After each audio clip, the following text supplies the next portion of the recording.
7:20. I'm full of energy right now. I don't know how, but we'll figure it out. All right, on the 17th day of January, Taralei Griffin back for more. Round 2. A little bit different conversation this time. Oh, man. So, as we talked about earlier, I kind of previewed this at the start of the show. Open secret, elephant in the room is that, well, Alton will be getting a dispensary soon. And we don't know when, but we just know it's coming. And so, Tara and I were talking when we had you on the show last. I mean, you really are a kind of an expert with this. I mean, your background in education kind of all revolves around this industry.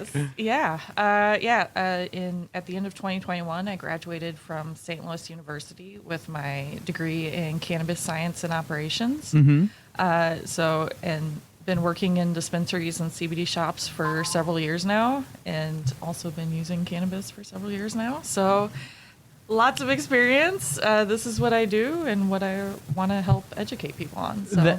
Well, there's nobody better, and what better time than now? I mean, if you think about it, and hold on here. Yeah, it sounded a little staticky. We'll switch you over to that microphone. Yeah, we'll just switch. We'll switch on the fly. That's what we do here for live radio. Just pull it. It'll come with you. Okay. I like it. It sounds better. It sounds already better. And I can tell, yeah. I was so distracted. Right. I'm like, hold on here. Static. That's broken. But all right, now let me get back to normal here. So you really do know everything, a lot of the ins and outs. You don't want to say everything, but there's so many times that people are scared to new things because, you know, older population, they're not used to this. This is brand new for everybody. And what better time to really talk about this stuff and kind of educate us on really just, I guess, the overview of what cannabis really is, some of the different objects of the plant. See, as you guys can tell, I'm already stumbling here. That's why we have Tara. All right, Taralei, the floor is yours. Let's start it off. Let's just go back to where it first began.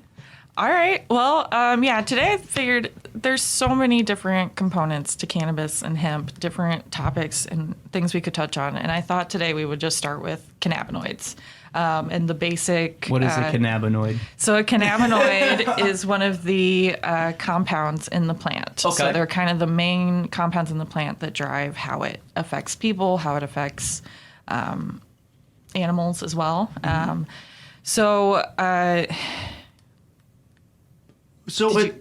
With the cannabinoid, does this mean do they affect your sleep differently? Does each one kind of affect different things? Each one is kind of different. So that's there are over 100. We're not going to talk about all of them. This is why we needed an education system. 100. There's over 100, and you're getting ready to go shop for them. Right. But there's only really, we're still learning so much about the plant. Right. There's only really 6 main ones that are kind of consistently used and that are that we know the most about. And so those are called THC, CBD, CBG, CBN, CBC, and THCV. No notes either. Yeah. No notes. Okay. So I know about CBD and THC, but I really don't know about any of those other ones. Are those new? Have those been just recently, or are those something we've known about for quite some time? It's kind of been a slow process of figuring them all out. Right. So we're still finding a lot of them. The first was, you said you have my email up, right? Yep. I do. Was it 65 or 67 in about when they first synthesized THC? I think it was 67. Okay, yeah. Yep, that's so what you said. In 1967 in Israel, actually, there was a scientist, Dr. Raphael Mechoulam, who discovered synthesized THC for the first time. So that's when we first kind of started learning about cannabinoids, the different compounds in the plants.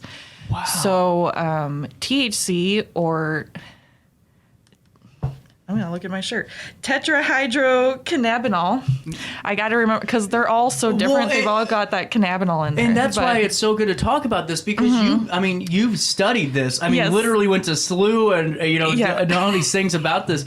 But the thing is, it's very confusing. Oh, yeah. There's so much. Like, I have to consistently keep reading about it and doing my research, because there's always new information, and it's a lot to remember. In terms of cannabinoids. Cannabinoids. In 1988, I also saw that scientists at SLU, where you actually went from, developed or discovered ECS. Now, what is this? So the ECS is then, so that's a really important component in what we've been learning about cannabinoids. Because the ECS is what... it's the system in our body that has different receptors that actually are specifically meant to interact with these compounds, with cannabinoids. And so there's also, we found out too that our bodies, human bodies, actually make their own versions of cannabinoids. Really? So it's the ECS, the endocannabinoid system, is very important to our health. It affects it interacts with all of our other systems that we've known about for ages.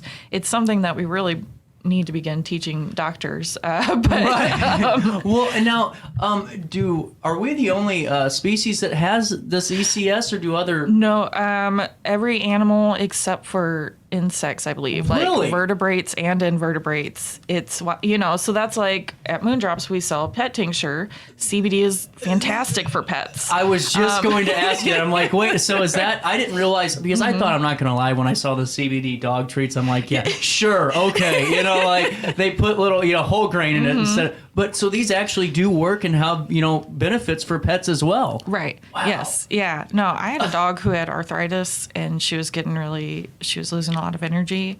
And I started giving her CBD every day, and she just perked back up, and she had another 4 years where she had so much energy in life. And it was, Wow. And I know I have a lot of friends who use CBD for their pets, like when there's fireworks and, or stressful situations, if they're going on a long trip, it's so helpful for anxiety in animals and all too. So that is really incredible. So, I think another good thing to do right now before we go any further is tell people, so what is your degree? What did you actually study? Because I keep saying you studied, this plant, but there's different... Right. There's a lot of different aspects to it. So the program I did at SLU was called Cannabis Science and Operations. Okay. It was a 3-semester program.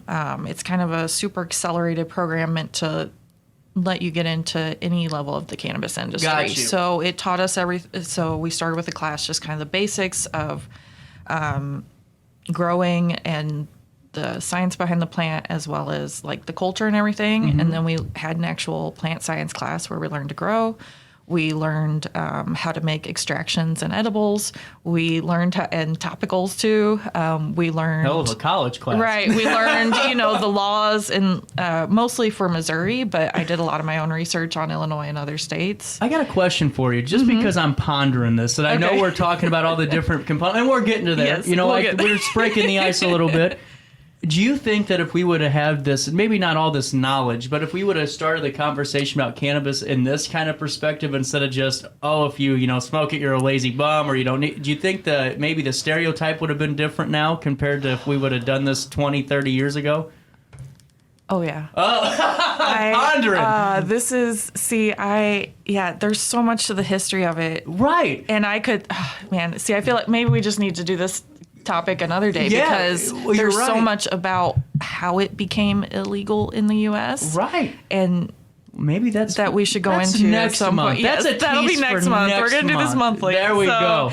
We'll do that next. We can talk. Yeah, I think that actually that'd be really good for February too, with Black History Month. So, absolutely. Yeah. So let me ask you this. So we talked THC, CBD, CBG, CBN, CBC, and I have a script in front of me, THCV. I'm not that smart. So what are really I'll just throw it to you. So why don't we take whatever you want to kind of compare it as? How are these different? Because they're just, to me, I just look at all these jumbled letters and I'm going, right. I'll talk a little about, so I listed 6. I'm just going to focus on the first 4 because the other 2 aren't really used locally yet. Like, I think maybe some dispensaries out west have them. But so I'll start with CBG because it's actually, I got nerdy about this one last time. Yeah, I remember. It's the mother of all cannabinoids. It's the first one that forms in the plant, and all the other cannabinoids are kind of converted from it as it's growing. So it's the first one, and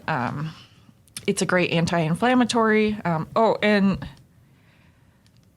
this is kind of confusing, but so when they're growing in the plant, they're in acidic form. So they're actually CBGA, THCA, CBDA. Got you. And then it's the decarboxylation process, which is heating it. So when you're smoking or, when you make edibles, you're supposed to heat the plant first before before infusing it. And that's what activates it into just being THC, CBD, CBG. So I'm not.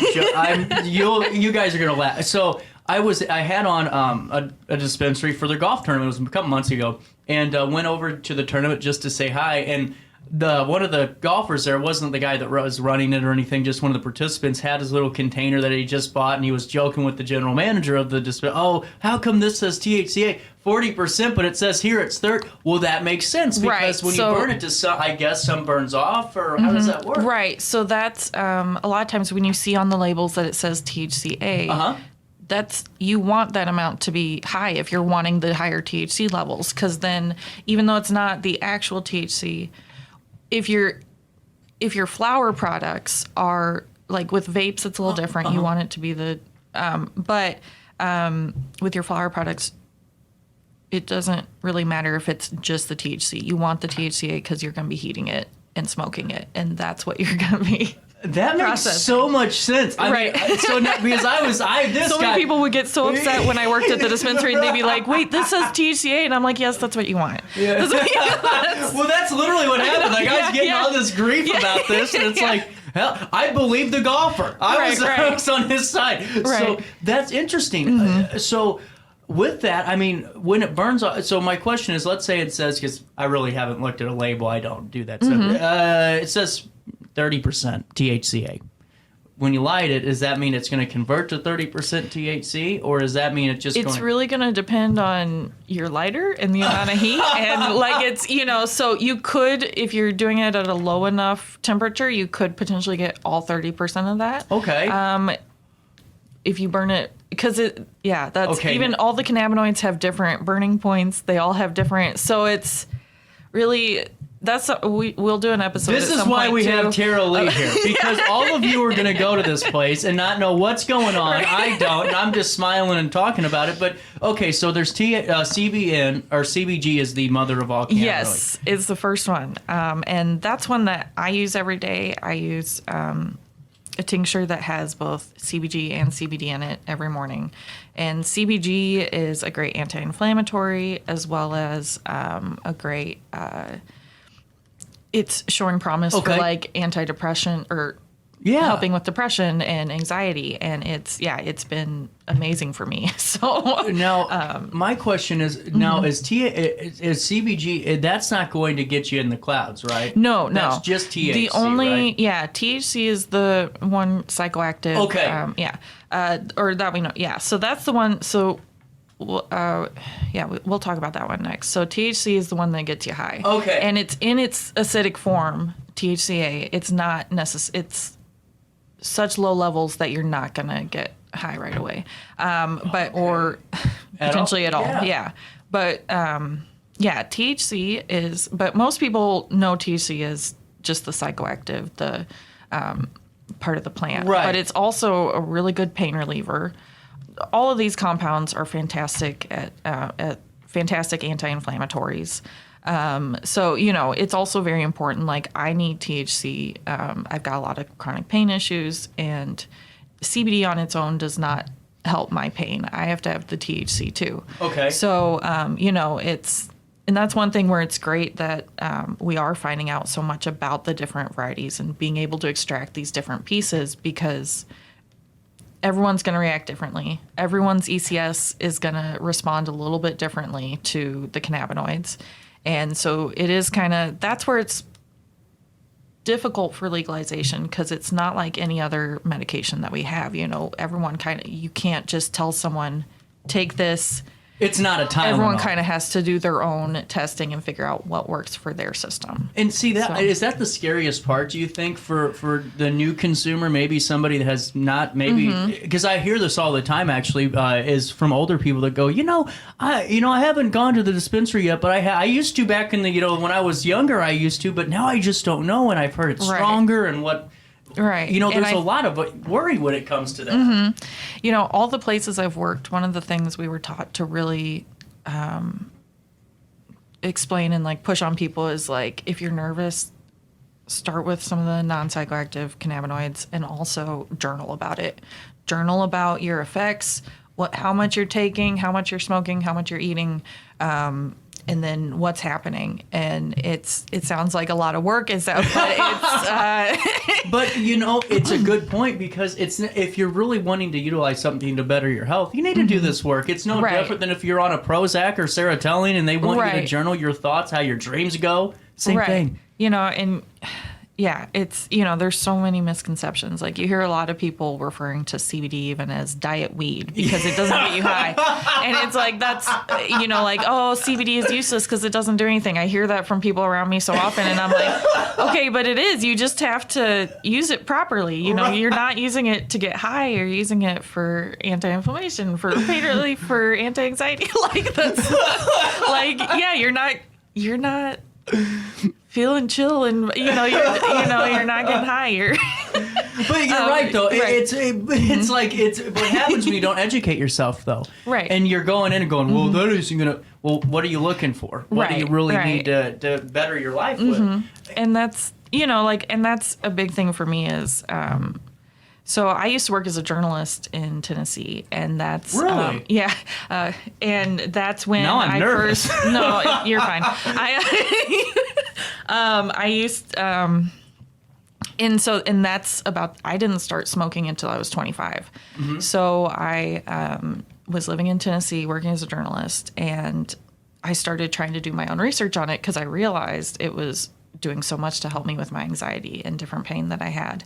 And so much of what I found, I was like, you need a science degree to understand this. So that's when I went to SLU. My goal was to be able to have all the knowledge I could so that I could start writing about and educating people on it in terms that are more accessible and easy to understand for everyone. So you don't have to have a science degree. Because that's, since all this information is still so new, we're still learning so much. So much of what's out there is still like very difficult to understand, still in those scientific terms. Do you think we're still in the primitive stages of this and very early on? We're going to be learning. Yeah, there's so much more, I think, than most people realize out there. Like, there's so much information, but we're still going to be learning so much. Like, we keep finding new compounds. Wow. Yeah. Well, and that's because it's so weird for me to think about an industry we really haven't discovered yet. Right. I think we pretty much advanced everything, and now we're at the point where this is completely new for a lot of people. Right. All right, so we did CBG and CBN. Now, I have heard about this one very briefly. Is this the sleep one? Yes.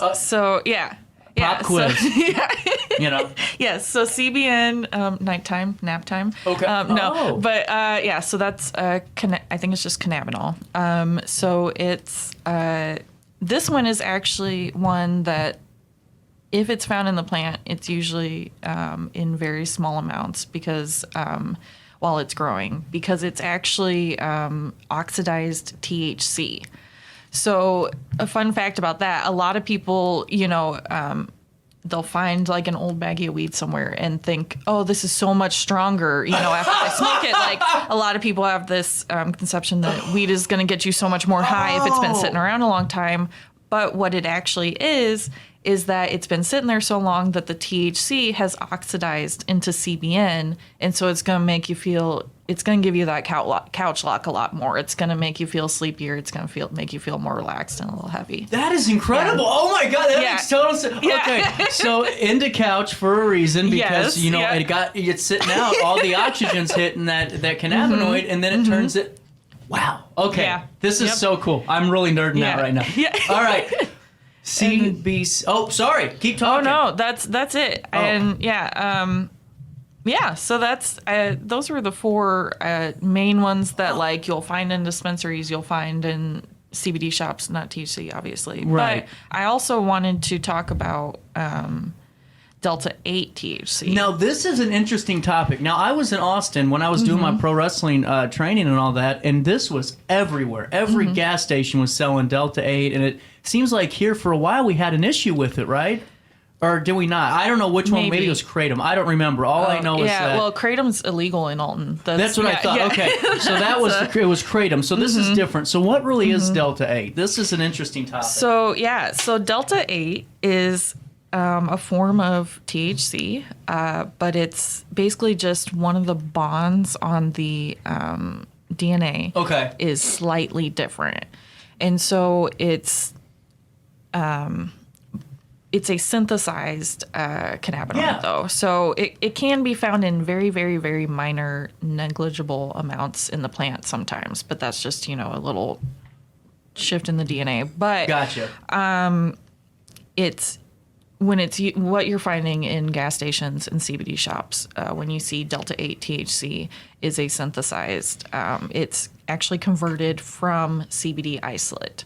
It's a very complicated and dangerous procedure, actually. So it's, that's where some of the issues come from, because a lot of companies are not making them properly, or they're not finishing it properly. So it's left with a lot of the chemicals used to make the conversion process. And unfortunately, at the moment, this is one of the reasons why I think it's so important to have some federal legalization done, because at the moment there is no standardized method of testing for cannabis and hemp products. So there's no way to really regulate these. Right. Okay. So, and two, it's difficult then because you can be looking, there are a lot of companies out there who have testing results available, but they're maybe not fully complete, or they're not done in a way that will find everything that could potentially be in these products.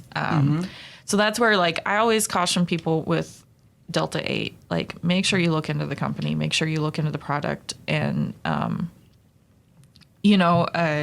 that's a great point. And I hate to cut you off there, but so many times it seems like we all just, whenever we're trying something new, maybe it's not even THC, maybe it's just, maybe you're drinking for the first time. You're just going to go buy the case of beer. You aren't going to go online and go, well, what's, what wine's going to make me feel really happy? Because there's different versions of alcohol that does that. I used to do an alcohol segment. Trust me. Crazy stuff. But, with this, I'm worried. That's why I'm so glad you're on, because I immediately thought, oh my goodness, this is going to open up, and someone that's older that maybe just wanted to try it out again, or maybe needs these things, they don't know about the 4 major components and all these different cannabinoids. Right. And I will learn how to pronounce this word. And to me, I'm so worried about that, because if they go try some of this stuff or go to the gas station and see that, well, why don't I just try that Delta-8? Right. Well, what if it's not really tested the right way and it's the wrong? Right. And so that's where you just want to be cautious. If you're able to talk to someone from the company you're buying it from, just make sure they know what they're talking about, I guess. And, and aren't like... Give you a little sign of the cross there. Yeah. I lost my train of thought. Well, let me ask you about this. So we talked about the 4 big ones. We've been talking for quite some time about this, but we're going to talk once a month, because I feel like this is really an education segment. It's not a call to action to go buy anything or anyone's product. No sponsorship here. It's just, with this coming, I want us to be able to talk about this, because the more if we don't have a conversation, there's going to be an argument somewhere, Yeah, There's always, and it comes from not being educated. And I think it's awesome that you did this, because you wanted to journal about this and write about it. How cool is that? Yeah. This is like the coolest darn thing. Right. Okay. Thank you. So we did. Oh, you're welcome. So CBD we talked about. We talked about CBG, CBN, and THC. And let's do a brief overview of those before we wrap up this segment, because I think that's a good way to wrap up, just to kind of wrap up how we started. Yeah. So, like I said before, CBG, mother of all cannabinoids, the first one that forms in the plant. Great anti-inflammatory. It's been helping me with depression as well. Okay. Then there's CBD, of course. Fantastic anti-inflammatory, anti-spasmodic, or anti-seizure. Yeah. CBN? Yes, CBN and THC. CBN, of course, for sleepy time, for relaxation, and THC is for getting high and being Snoop pain Dogg. relief. Oh, also, pain relief. But getting high and fun. What is the best for pain relief out of those 4? I think, is it depend? I think it's going to depend on the person and the type of pain they're trying to affect. So, like, CBD is really good for muscles, joint pain. It's an anti-inflammatory. THC is going to touch on some of the stuff that maybe isn't necessarily inflammatory issues. Gotcha. Just other types of pain. Yeah. Well, Taralei Griffin, I appreciate your time in educating me. I feel a little bit smarter because we talked about this. Now I don't. Now when you have no idea how I hate not knowing, and I don't. Every time I look online, the wording gets confusing. Yep, I have yep. no idea what these big words mean. But that's why we have you here. I'll see you thank next you. month at 9:45. Thank you for your time on the 17th day of January. A quick break. We come back to wrap up our 9 o'clock hour right here in downtown Alton.